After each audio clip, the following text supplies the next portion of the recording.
Welcome back. Today we are looking at 4 claustrophobic tales of people trapped underground. Don't forget to subscribe to the channel if you enjoyed the video.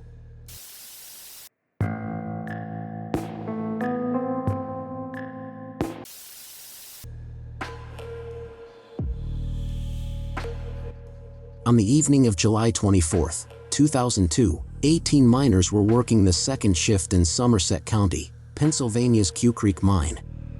The old Saxman mine, now abandoned, was close to where work was being done. The miners were thought to be separated from the abandoned mine by about 300 feet of rock. This wasn't the situation. The miners entered Saxman, which was flooded with groundwater, at about 9 p.m. The Q Creek mine workers were forced to flee for their lives as millions of gallons of water rushed in. 9 men could not escape. They discovered themselves trapped in a 4-foot-high chamber 240 feet below the surface. A rescue operation was quickly launched. By midnight, requests for a drill that could bore a hole big enough to get the trapped miners out had gone out. One was found in Clarksburg, West Virginia. Rescue workers spent the early hours of July 25 drilling a 6-inch wide hole down to the location of the trapped miners. They heard a tapping sound after the drill made contact, indicating that the men were still alive. In order to keep the miners comfortable and, hopefully, keep the water at bay, warm compressed air was pumped through the small shaft. The supposed mega drill came that afternoon while being accompanied by cops. That nightfall, the drilling of a 30-inch wide rescue shaft, which was supposed to take 18 hours, started. However, the drill bit broke only a few hours into July 26 at a depth of about 100 feet. A backup shaft was drilled nearby, and a replacement bit was sent in quickly via helicopter. The primary shaft's drilling started up again around 8 p.m. on July 26. However, anxiety had grown among the rescue team, who hadn't heard any tapping from the miners since midday the day before. On July 27, after 10 o'clock, the super drill, at last, reached the miners' chamber. Soon, a phone and food were sent underground. Rescue personnel soon started smiling and giving the thumbs up. All of the men were still alive. The crew leader, who had begun to have chest issues, was brought up first. Then the rest came over the next few hours. Given that 9/11 had occurred less than a year earlier, the rescue provided a much-needed happy ending for the town that lives only a short distance from the site of Flight 93's disaster.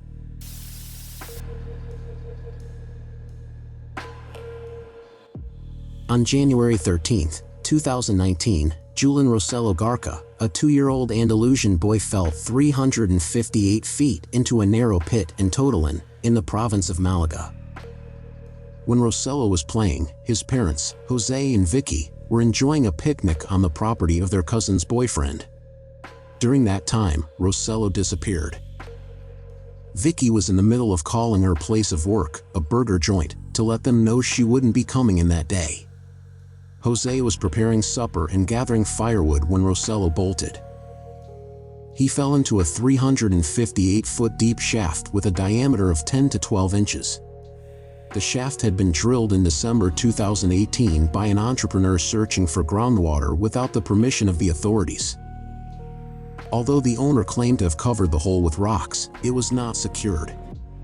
Jose heard Rosello crying, and when he reached down, not realizing the depth of the hole, the sand tumbled, and he no longer heard Rosello cry. Hikers nearby heard their screams and swiftly phoned for assistance. A woman informed the emergency center in Malaga that a young child had fallen through a small hole, perhaps 10 inches in diameter, at 1:57 p.m. on January 13. Rosello dropped into a particularly unstable area of the well, and specialists determined that any work needed to be done very carefully to prevent landslides. The Central Salvage Brigade Mining of Asturias, experts in underground rescues, moved a machine, drilling piles of 75 tons, along with other heavy machinery, to the site to level the ground and excavate a parallel shaft. Once they reached the level where he was thought to be, they dug a horizontal tunnel. It was necessary to construct a special capsule so that the miners could travel there. The initial work and planning for the rescue were completed without any problems. Later, though, a number of problems came up that made the job harder, which upset both the family and the people who were trying to help. The shaft was blocked at a depth of 233 feet, making the initial attempts to reach Rosello unsuccessful. This was discovered when a camera was lowered into the shaft. Rescuers could only remove around 12 inches of rubble before they decided to try another approach. Due to the Earth's hard composition, it took several days to construct the vertical shaft. After the vertical shaft was finished on January 24, 2019, rescuers began digging out the horizontal gallery. Rescuers had to resort to using explosives since they were unable to use traditional equipment to blast through the rocks. First, the excavation of the parallel tunnel took longer than initially anticipated because the terrain proved to be more difficult than anticipated and because the operation of the machinery needed to be carefully controlled to prevent equipment damage. The jacketing presented the second challenge. The pipes, planned to be introduced inside the well, did not fit due to discontinuities in the gallery's walls. Due to this circumstance, the rescue personnel had to drill the tunnel wider. Numerous foreign businesses offered their assistance to the Spanish authorities in the hunt, including the Swedish geolocation company Stockholm Precision Tools AB, which took part in the 2010 rescue of the 33 miners who were trapped for 69 days in the north of Chile. The rescue operation was carried out in a few days, an engineering task that would usually be extended for months. The government representative in Andalusia provided some numbers that illustrated the scope of the project. He claimed that more than 40,000 tons of soil had been transported and an excavation pit that would eventually reach a height comparable to the Giralda in Seville had been dug. The creator of the Chilean miners' rescue capsule offered to assist with this rescue. Rescuers discovered Rosello's body in the well on January 26 at 1:25 a.m. local time. He apparently passed away instantly after suffering serious head trauma from the 230-foot fall, according to the post-mortem results.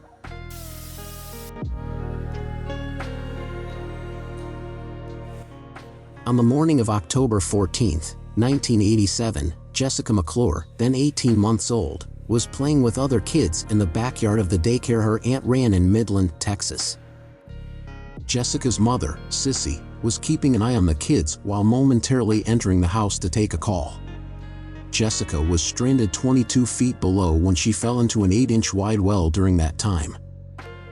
Similar to the case of Julian Rosello in the previous story, the well was allegedly sealed with a boulder to prevent just such a catastrophe, but it still occurred. A panicked Sissy called the police after being alerted by the cries of the other kids. The narrowness of the well and the hardness of the surrounding ground made rescue difficult, to say the least. Rescue workers brought in a machine typically used to dig holes for telephone poles and dug a 29-foot deep trench with it. The next step was to bore horizontally in order to reach Jessica. Workers attempted to stay in contact with Jessica while pumping oxygen into the well throughout this time. Fortunately, she was willing to communicate and spent the majority of the operation chatting to rescuers or making some form of sound, even though she disliked the noise the jackhammers made. She had been singing Winnie the Pooh, according to a detective who was on the scene. On October 16th, in the evening, Jessica was finally pulled from the well. She had spent 58 hours stranded underground. Scott Shaw, the photographer who captured the famous image of the paramedic carrying Jessica, was awarded a Pulitzer. Due to the repercussions of her stay in the well, Jessica needed 15 surgeries over the following few years, but she eventually healed and barely remembers what happened.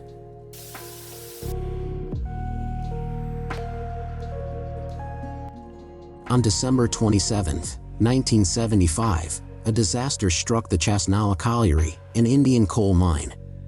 The mine was next to an abandoned mine that was clearly flooded.